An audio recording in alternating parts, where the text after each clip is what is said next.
good, eat it.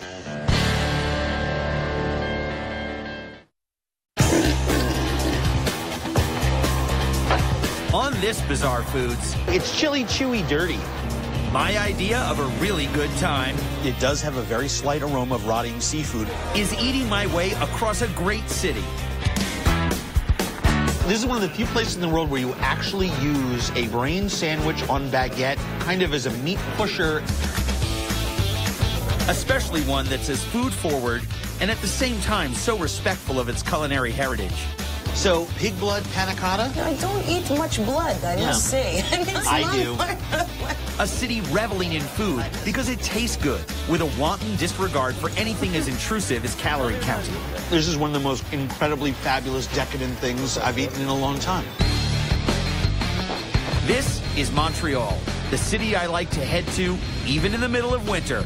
A Lotus Eater's delight, a city jam-packed with guilty pleasure. Welcome to hedonism, Quebecois style. This is foreplay. This is making a baby. And welcome to a city of such dazzling food diversity, That's our monster. a visitor has to be in perpetual motion just to scratch the surface. I'm Andrew Zimmern, and this is Bizarre Foods.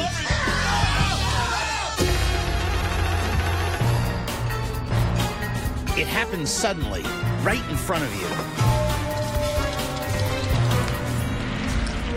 A fascinating friend, an amazing meal. And before you know it, you're alive in a way you never imagined. I live for those moments. Pursuing the exotic and unfamiliar, especially when it comes to the food. If it looks good, I eat it.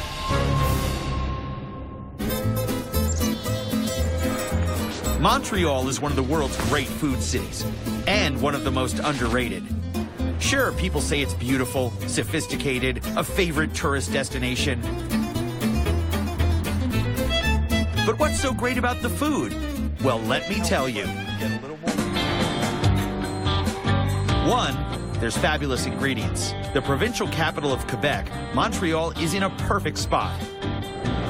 An island, a port city, and gateway to Canada's mountains, forests, and plains. Two, there's a rich blend of cultures. A French island within an Anglican country. European sophistication, comfortably at home with North American frontier spirit. Which leads to reason number 3. Montreal nurtures an incredibly rich regional personality. Anarchists in the best possible way. Thought leaders filled with a boundless energy and an honest love for Quebecois lifestyle. It's such a joyful place, not even the cold snows of winter can take the glow off of my gustatory pleasure-taking. Today, I've double-booked my reservations with 5 stops ahead of me. I'm in a neighborhood in Montreal they call the Plateau. It's a trendy part of town, but there are proud old traditions here alongside hip new innovations. On a cold winter morning, there's no better way to start your day than with a bagel, cooked in the wood-fired ovens at Fairmount Bagels. Bonjour, monsieur. Bonjour. Can I get 2 onion, 2 everything, and 2 sesame? Admittedly, as a Jewish kid from New York, I'm pretty picky about my bagels.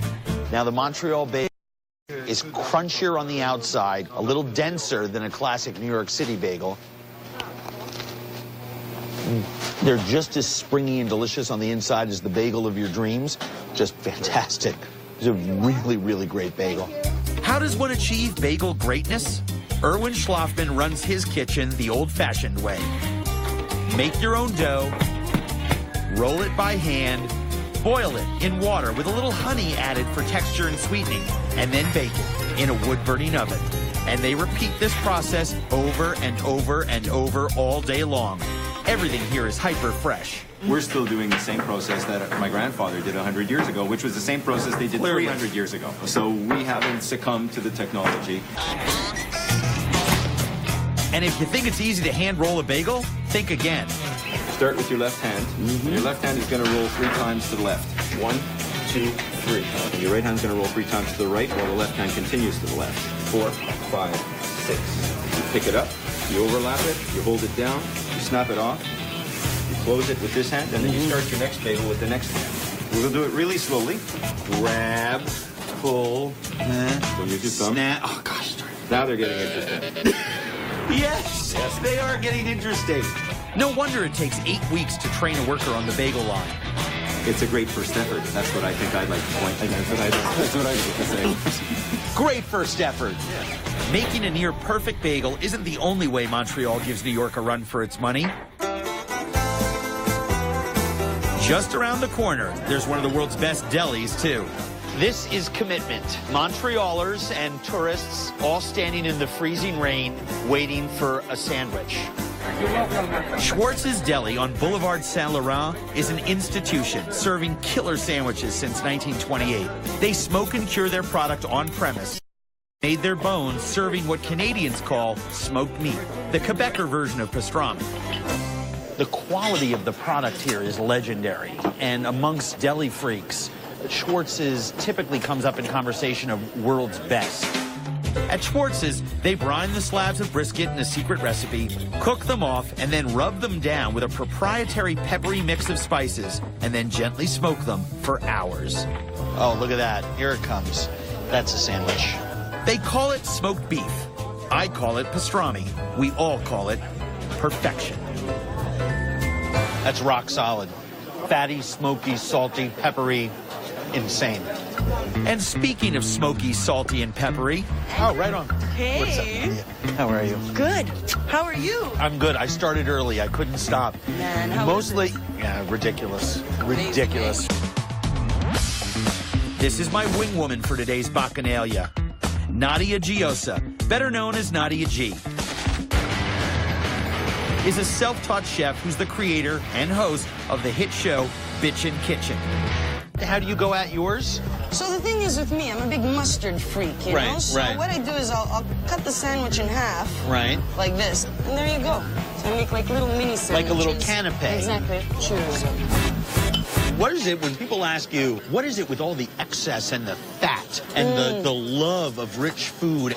Now in Montreal, I think the reason you see so much fatty food is that's kind of like the cuisine du terroir. That's the fat is the stuff that helps you preserve through the heavy winter months, which is basically all freaking winter here.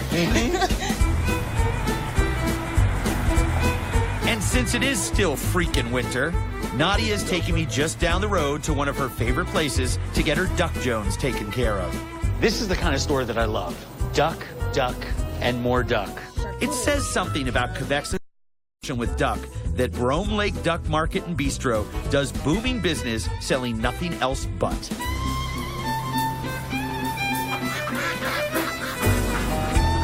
There are duck farms outside Montreal selling up to 25,000 ducks per week to customers as far away as Hong Kong and Japan. You know what's amazing about duck? Cute little duck legs. Sorry. So versatile, you know? It's like pork, but with wings. It's true, pork with wings. Pork That's with exactly wings. what this is. You can make duck sausage, duck bacon, smoked duck, duck confit. Or duck French fries. Duck. Their store is a small duck market and epicerie specializing in serving their take on a Montreal classic, poutine. Poutine is French fries and gravy with cheese curds. It's the city's favorite comfort food, and an endless amount of variations are available everywhere. So we're gonna have one duck poutine with the canard par-dessus. Okay. We're gonna take the duck sausage, the one that tastes like salami.